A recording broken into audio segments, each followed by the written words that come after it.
All right. So today we're going to start our first lecture on chapter 1. Some part of these will be from chapter 2 of the book. So this is going to be a long lecture, but we'll not be able to finish the whole lecture in one class. So what we are going to do is we'll cover something, and then we'll stop at some point. We'll do some homework, and then we'll again go back to lecture, continue this one, okay? And just from the lecture, you'll also know that where to stop, because the lecture is like, we'll be discussing something. At some point, you'll see ready for homework 1. So that means we should stop there, do the homework 1, try it a couple of times so that we make 100%, and then we'll go back to lecture, and then we'll do the next one. So, it will be like a long continuous lecture, but with couple of pauses in different places. So this lecture is available in content section.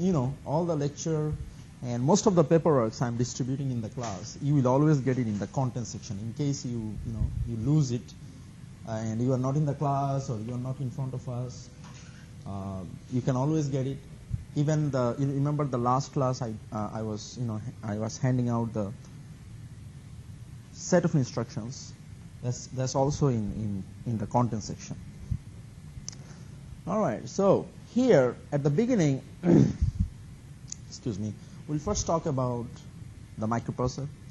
Since this class is all about writing codes and also understand how microprocessor works. Now remember, before I started in this point, I just want to remind you that this is the first time we are so close. We are close to the microprocessor that every single instruction will be using from that set of instruction. This we know that, right? The last class, the 6 pages of the set of instruction we have here. Every instruction we'll be using, we exactly will be able to see that how the microprocessor is going to execute that instruction. Okay, so we will be able to feel it. Now, before we start, these are some basics about the microprocessor. So these days, everything has microprocessor. Either it's a computer, cell phone, vending machine, all the machines which has little bit of smartness, they have microprocessor, but the microprocessor is different. Their set of instruction is different. Our set of instruction, we have like 6 pages of instructions here, but for a microprocessor in a let's say washing machine will not have maybe 6 pages of instructions, because it doesn't require that many. Even the most high-tech microprocessor probably will have more than these, but at least, but it doesn't matter even if you have that many, but still those will be restricted. You cannot use anything except those, and so you have to use always with that. So if you look at here, you will see that we just mentioned that the microprocessor is a central processing unit of microcomputers. And also these are packaged in single integrated circuit, because the integrated circuit is so small and so thin, you probably do not realize how big the circuit it is. Because if you are really trying to build a circuit in a breadboard, not in one, but let's say a bunch of breadboard, a lot of microprocessor even you will not be able to accommodate the whole circuit in this room. There are so many connections, and so the circuit is so big, but due to the high-tech VLSI design, we are able to make it so small, but it's still that works in the same way the big circuit works. So we make it so compact. Now, you can also probably think that what is the difference between the microprocessor people built in the earlier days, let's say the first microprocessor they built, and the microprocessor we have right now in front of our machine here, inside the CPU, inside the casing here. So one of the big difference that we always feel is the speed, right? Even the microprocessor we have been using, let's say 2 years before, and now they have much more speed. What else?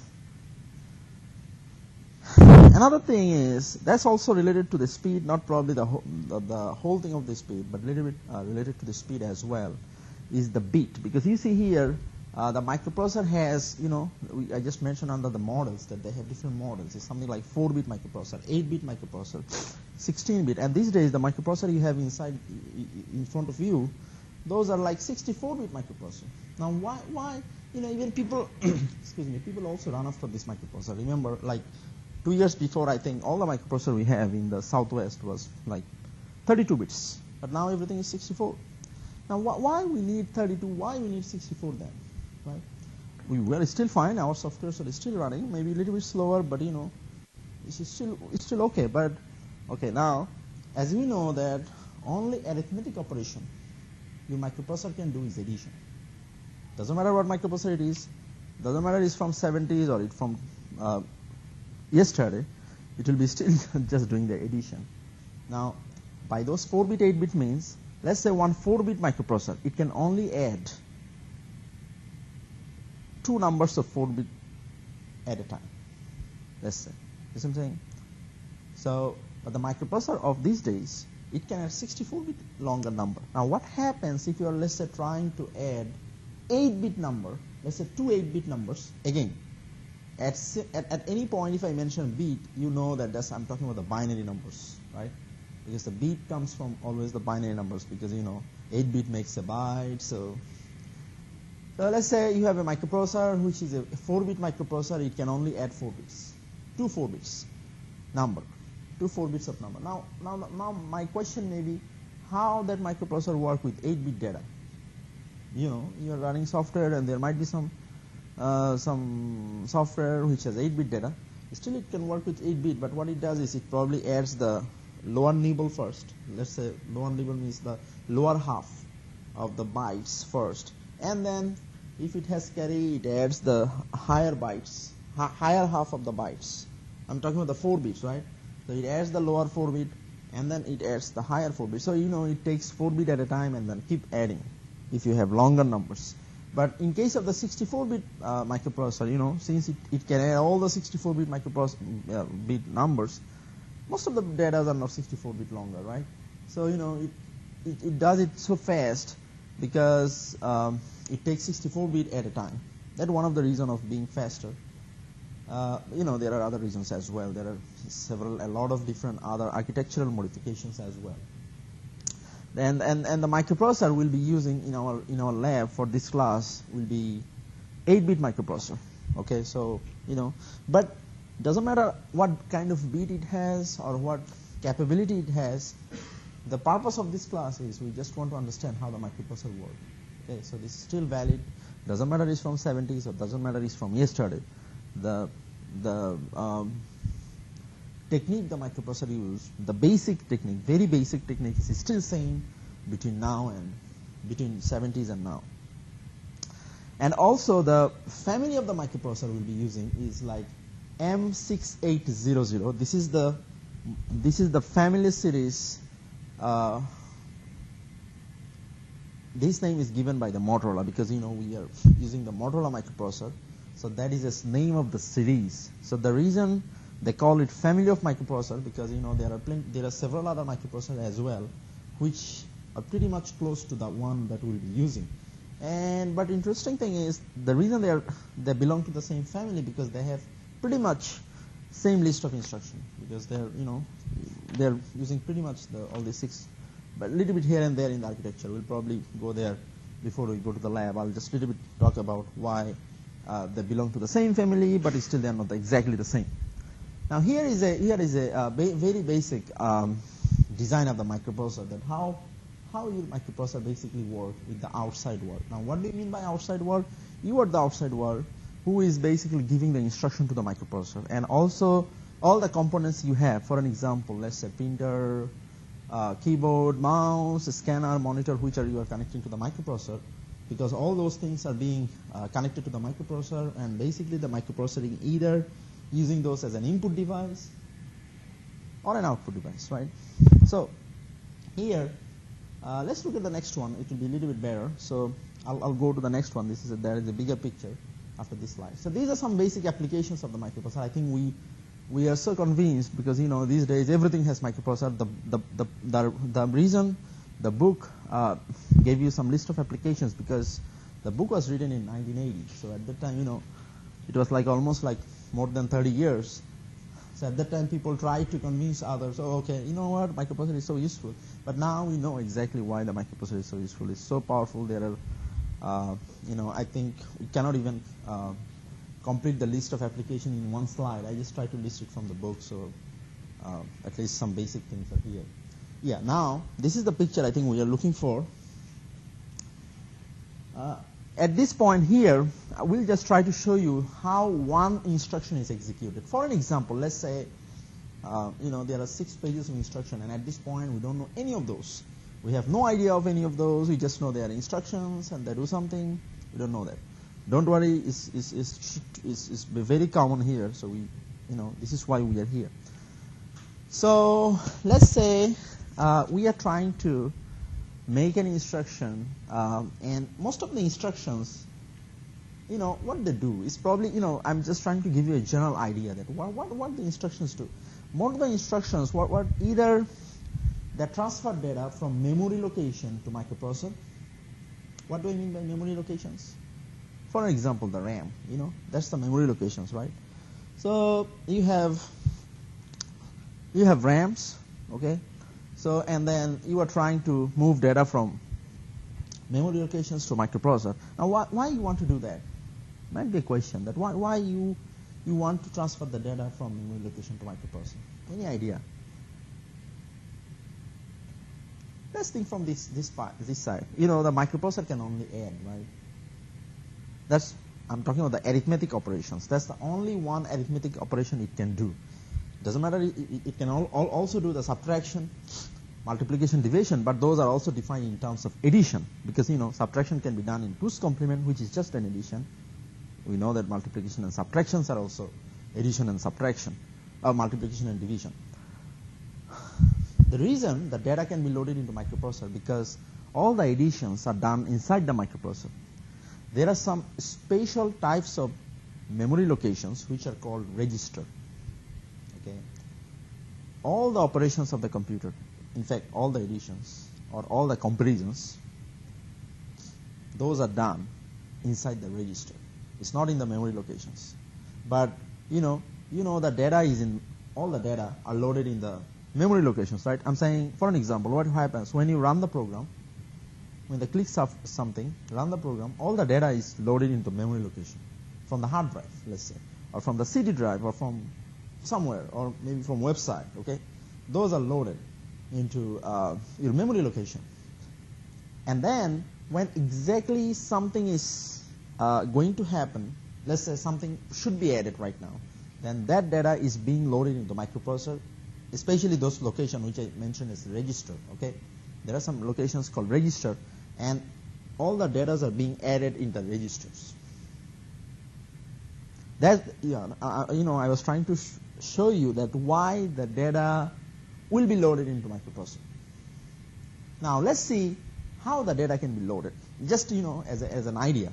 Remember, at this point we don't understand any instruction. Even if we don't understand instruction, this will little bit help us. But at this point, after even we understand it, we'll not be able to make sense of all these 6 pages. Trust me. Okay. But we are going towards that direction. We make one baby step at a time. So let's see. Let's say you see here there is a bunch of memories. Okay. Now how the memory locations look like, because for an example, you have 4 gigabyte memory, you have 8 gigabyte memory, right? You have 16 gigabyte memories. Now inside the memory locations, all you have are bytes, right? 1 byte, next byte, next byte, and that's how you have so many so many bytes. Let's say in 4 gigabyte, there are so many bytes. Now how many bytes you might have in 4 gigabyte, let's say. How many bytes?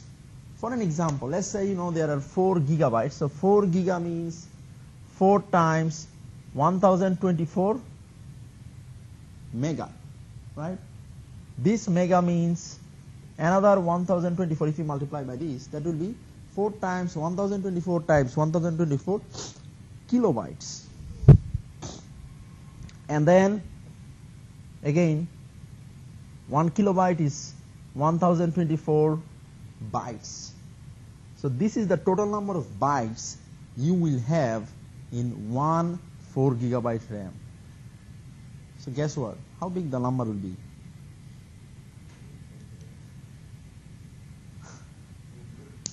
It will be a huge number, right? So you have that many bytes there. But now, so let's say each byte is like this. You see here we have a memory locations here, and these are the bytes. Okay? Let's say this is the first byte with the 0. Do you see the 0 at the left side?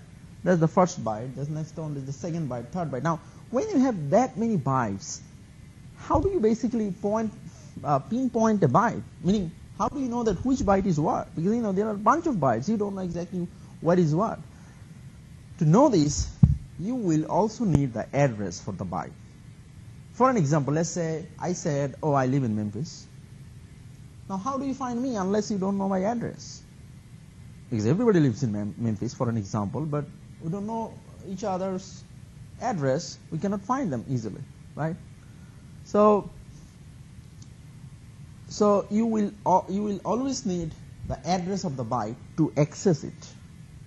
Okay, so that means every byte has an address. Remember, from today, this is really important to understand what is the address and what is the data.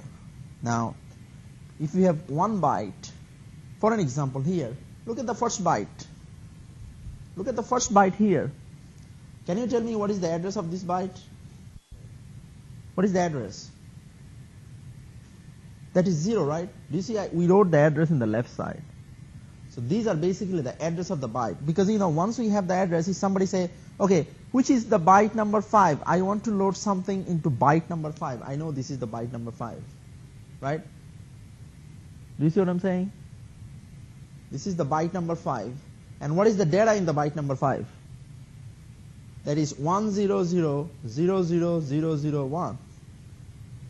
You see what I'm saying? So all I'm saying is, this is the byte number 5, so this is the address. And this is the data. So don't get confused by this, okay? Every byte has an address. We'll have a data if I load something. Even if I don't load it by some data, still there will be something. The reason I'm saying there will be something, because all the memory bytes are loaded by either 1 or 0s. Because all the 1 zeros are coming from the binary number system, and there will be nothing except 0s and 1. Even you don't have anything, you are saying, oh, okay, I did not load anything, but still you will see there will be some data loaded there by default. Try this one. For an example, let's say when you allocate some memory locations in C++, at the beginning, what do you do? Let's say you write int and the variable name. So what you did, you basically declared an integer. Okay. Now, if you try this, instead of loading some data to C or the variable name, I'm saying whatever the variable name it is. For an example, let's say, let me show you a couple of lines. I'm sure that you know it because since you have seen it in C++ so many times, or I think even the Java has the same data structure. So let's say you wrote this. You know this, right? Anyone here haven't seen it in C++? So this is like an integer variable, right? So this is the variable name and this is the type of the data. And the next line, what do? You just write, let's say a equals to 5. So that means you assign a is the memory location or the variable. You assign 5 to it. And then next maybe you can print a. Let's say I try to print a.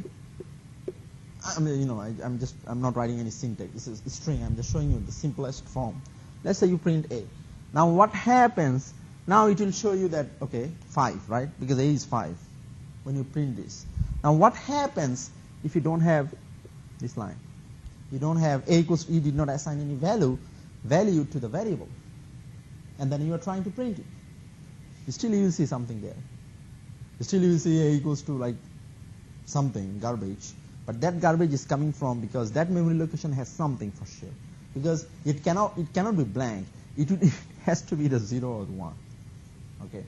Now, so data and memory location. It's really important to understand that every byte has an address and a data. Now, we basically transfer the data, but to transfer the data, you have to know which address you want to point out. Because at this point, all these addresses are here. So that's why microprocessor has a bus here, which is so this is called address bus, because these are 16 lines of addresses. Okay, look at this bus. What is this number? Can you tell me what this number is in binary? What is this? All zeros followed by 1 1. What is this in binary?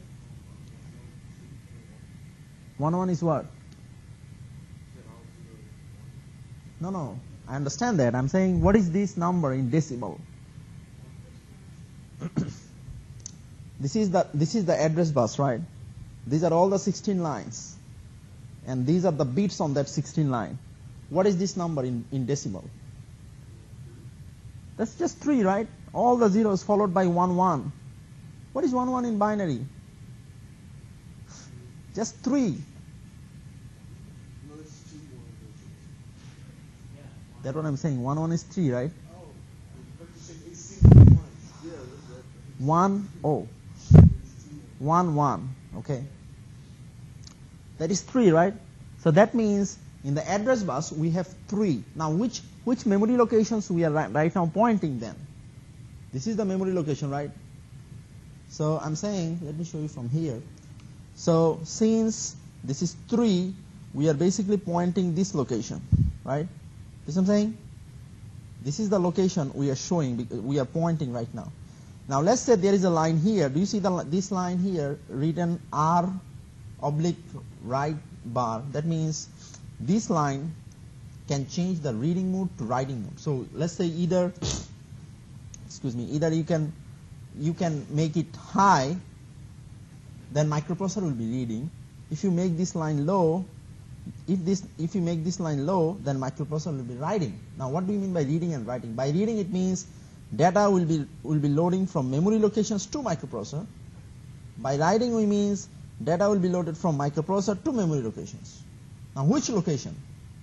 The location will be the location pointed by these 16 bits. Now at this point, these 16 bits are saying that the address is 3, right? Now, and for an example, this line is also, look at this. What is this line? It's 1, right? That means microprocessor is in reading mode. Okay? So that means data will be being transferred from memory location to microprocessor. Now look at this. What data is being transferred? 0 0 1 1 0 1 0 0. What is that data? That's exactly the same thing what you have in the 3, right? Do you see it? Do you see the data is matching exactly? That's how the microprocessor works, because you first need to, so that's why we need a separate address line, and that's called address bus, and a data bus, because the address bus is basically pointing the address, because there are, as you saw that in 4 gigabytes, there are 4 times 10 to the 24 to the power 3 bytes. There are like huge data bytes, but you need an address. Now, just from this image, this picture, we know that how long the address bus is. 16-bit, right? Do you see the address bus is 16-bit? How long the data bus? 8-bit. What does it mean? That the data cannot be longer than 8-bit, maybe, most of the cases. But the address bus is still 16-bit. What is the advantage of having the address bus longer? Just guess. Because you see the address bus is 16-bit, right? Any guess? What does it answer? I should say probably it will have more addresses. For an example, let's say I said, for an example, let's think about thinking this way. Let's say I give you 1 byte, one bit, just 1 bit. How many locations you can point? Only 2, right? Because that will be only 0 and 1. Because you cannot write anything except 0 and 1 just by using 1 bit. Now let's say if I give you 2 bits, how many addresses you can write? 4, because now you can write from 0 to 3. So do you see the change? Let's say I give you 4 bits. How many addresses you can write? 8. Here you go. So you can write 0 to 7. So the longer the address bus will be, the more addresses you will be able to point out. I'm saying the more address you will have. I'm not sure whether you have heard it or you have encountered this. When we had, because all the machines here at this point is 64-bit, but when it was like 32-bit, that means all the address bus was 32-bit longer, the machine, okay? So how many addresses, basically the maximum number of addresses it was the 32-bit machine can generate is this much. That's the same, because by 2-bit you can just write 4, right, which is 2 square. By 3-bit you can write 2 to the 3, which is 8, meaning 0 to 7, right? 4 means 0 to 3. Similarly, by 32-bit, you may have at max 2 to the power 32 numbers of addresses. That's why when you have 4 gigabyte of RAM, because I encountered the situation because in my laptop I installed 4 gigabyte of RAM, but it was a 32-bit laptop. So it's not able to use more than 3.33 or something, 3 point something gigabyte. Physical memory location, physical memories are still 4 gigabyte, because when I check from the BIOS, it shows, okay, 4 gigabyte. When the Windows start working, then I check from the, let's say the system configuration, I always see that the physical memory is 3.2. Talking about the RAM, right? Yes, because it's still the RAM, because the memories are like RAM, because every time I mention memory, that's RAM. Because the reason it was showing that, because by 32-bit, you cannot have the address of all 4 gigabyte. Because what I'm saying is 2 to the power 32 is less than this. The number of bytes you have is more than 2 to the power 32.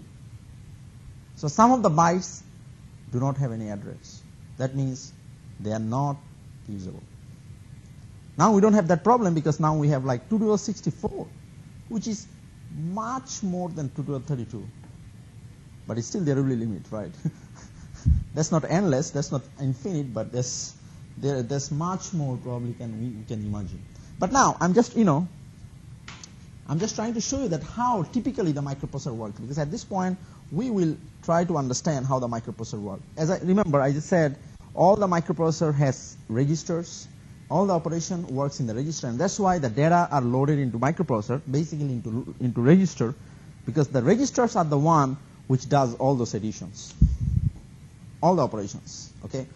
And all the microprocessor has registers, and basically these are defined in terms of cache. Have you ever heard, when you buy the computer, have you ever heard the cache memory? They mention it with the processor configuration, the cache memory. Even nowadays, we have so many memories, so big hard drives.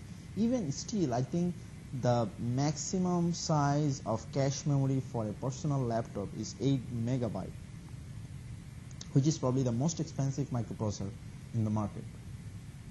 Have you ever heard the cache memory? None of you? You will see that even there is a little change in the cache memory, 6 megabyte to 8 megabyte, you see the price is raising like $200, $150.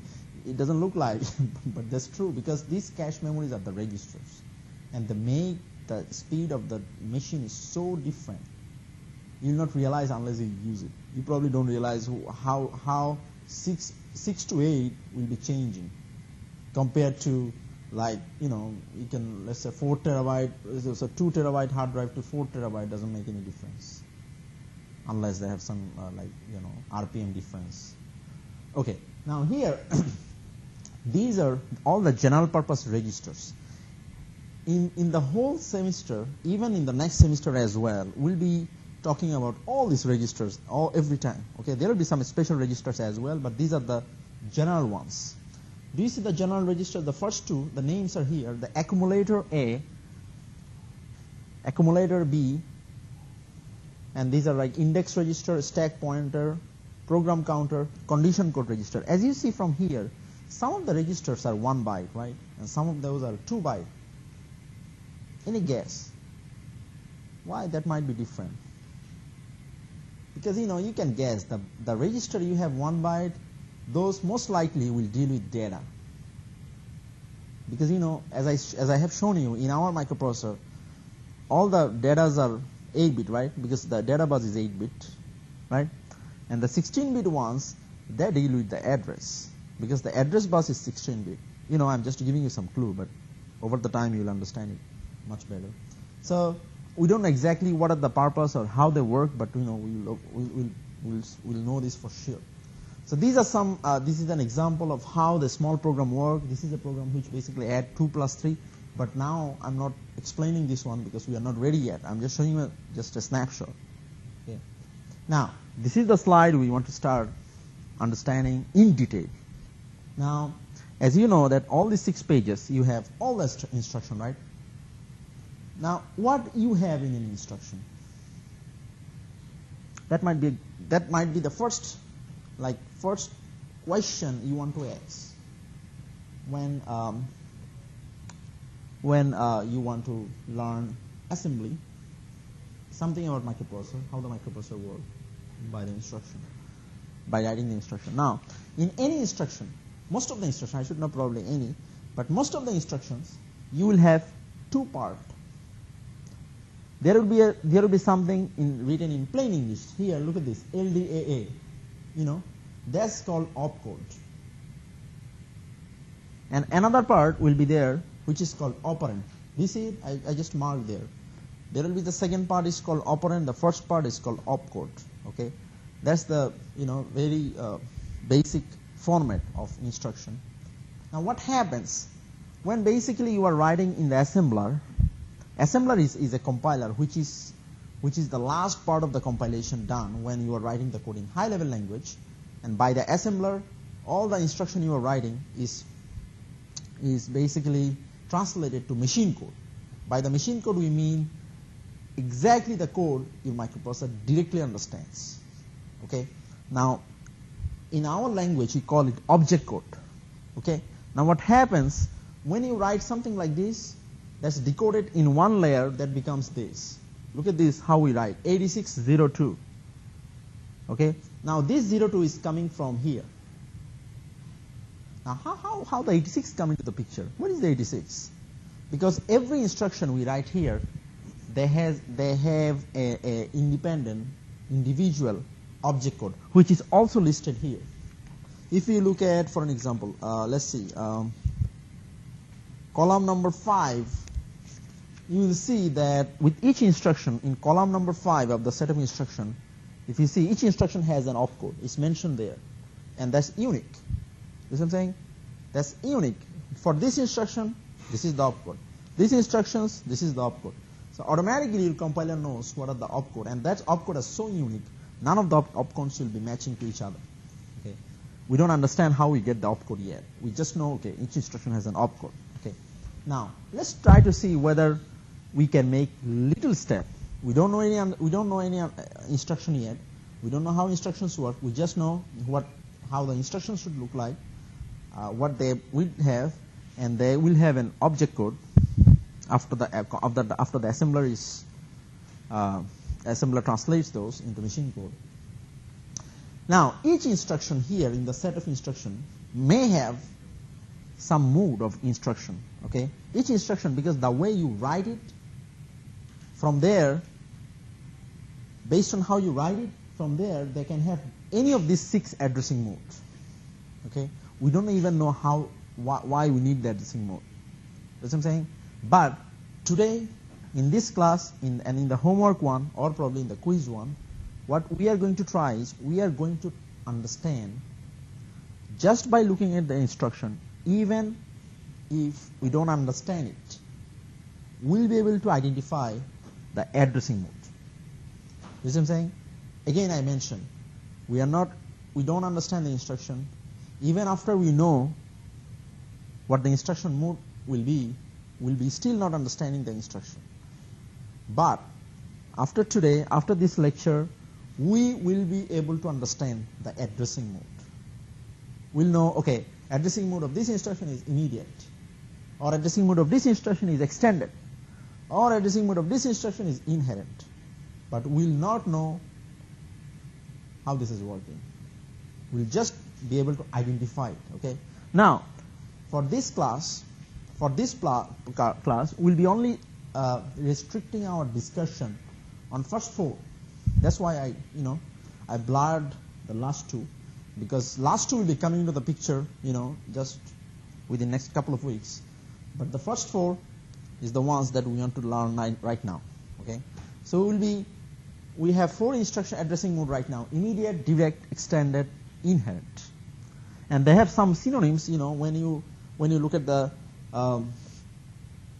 set of instructions, if you look at the column 4 of the set of instructions, you see every instruction has listed like this. Okay, this is immediate, this is immediate, direct, extended, inherent. Okay, so instead of immediate they write IMM, direct DIR, you see what I'm saying, inherent INH.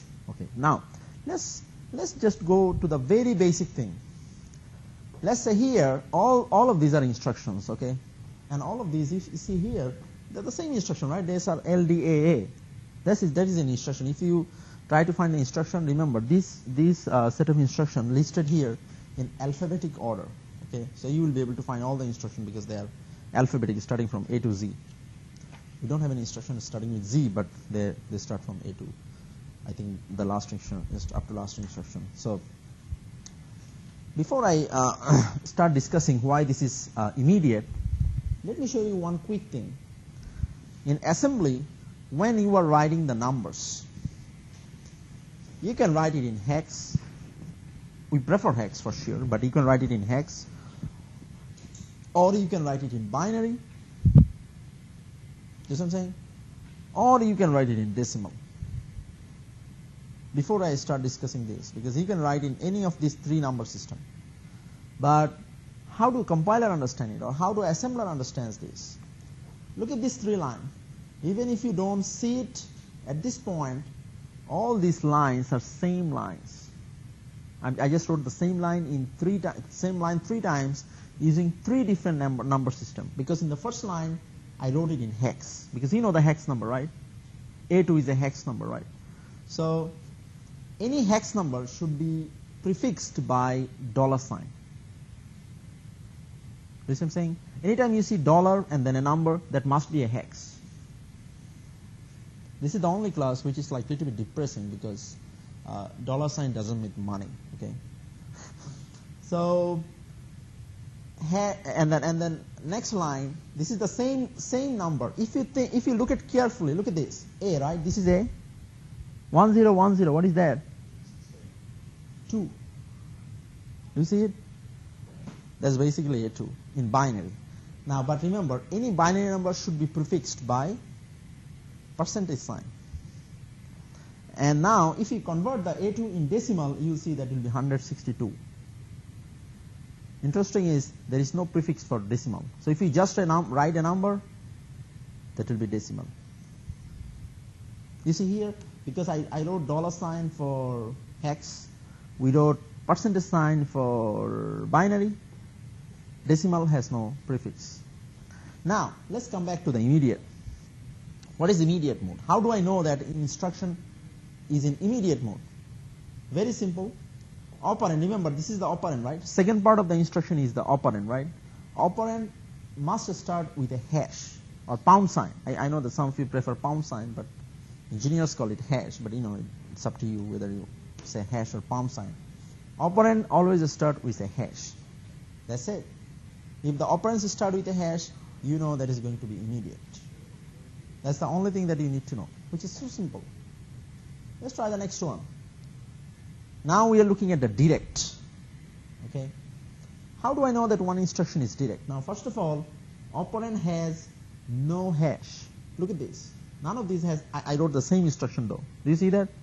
I'm still writing the same instruction, but now we don't have any hash in any of these.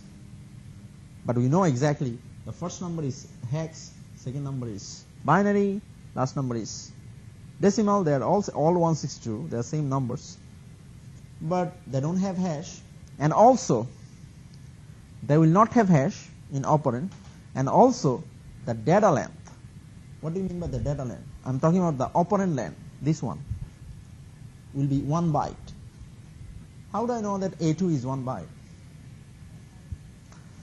Remember, any hex number, if it is written in 2 digit, that's 1 byte. It's 2 digit, right? There is A and 2. And any binary, if it is written in 8 bit, right, or less, that's 1 byte. Anything more than 8 bit will be more than 1 byte. How about decimal? How do you know that is 1 byte? What is the maximum largest number you can write in decimal in 1 byte? What is that? 999. No. I'm talking about you can write in 1 byte. 1 bytes mean what? 8 bit in binary. So if you have all ones of 8, I'm saying 8 ones, what is that number? 255. And that is the largest number you can write in decimal. So basically, if your decimal number is larger than 255, that's more than a byte. Now it is what? 162. So which is less than a, so which must be accommodated in 1 byte. You see what I'm saying? If it is more than 255, that's more than a byte. Because anything more than 255, you cannot write it in 8 bit of binary numbers. You see what I'm saying? Because when it is all ones of 8 bit, then it's 255. So anything larger than 255, you cannot write in 8 bit. You need 9 bit, 10 bit, more bits. So that's how we know that's 1 bit. So hex is 2 digit. Any 2 digits are hex the 1 byte. Or in case of binary, 8 bit, you can see it for sure. And in case of decimal, if it is 255 or less. In case of unsigned number, if it is signed, then it's different. You know the signed and unsigned numbers, right? We have differences, right? In case of signed, the largest number you can save is 127, right? Not 125. And the smallest number you can save is negative 128. Now let's go to the next one. Extended. How do I know it's extended? It still doesn't have hash, but now the only difference is your operand is going to be 2 byte in length. Look at all the operands. You are sure, right? D1, 2, 3, that's 2 byte, right? Because it's more than a byte, and this is also 2 byte, right? Because it's much longer than 8 bit. How about this one? Must be more than 2 byte. I'm sorry, 1 byte, because it's more than 255. Right? That's extended. Inherent is probably the easiest one, because any inherent instruction, they don't have operand at all. So there are some instructions in this list which use no operand. So they are very easy to identify because they have no operand, so they are inherent. Now at this point, we'll just try to identify the instructions, the addressing mode of the instructions. Okay. Now let's look at a couple of examples. Can you identify this one?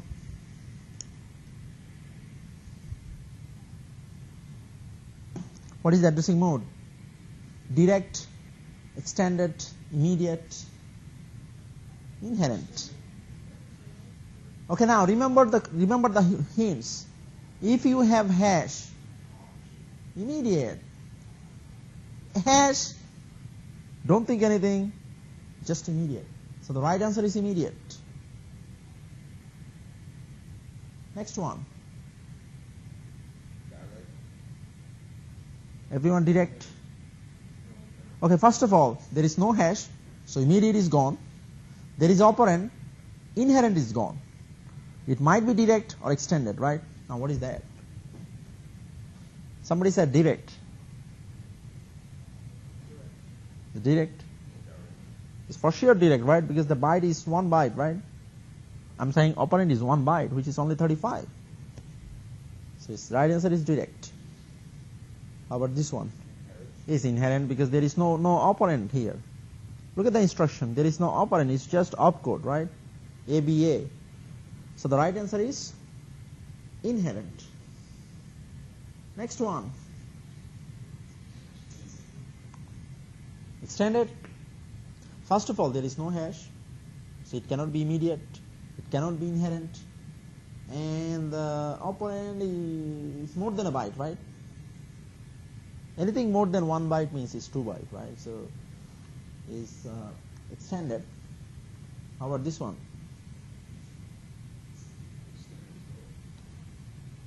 Everyone extended, direct, immediate. It's not immediate, right? Because there is no hash. It's not inherent either. So this must be extended because look at the byte. I'm saying look at the operand. That's what, 256, right?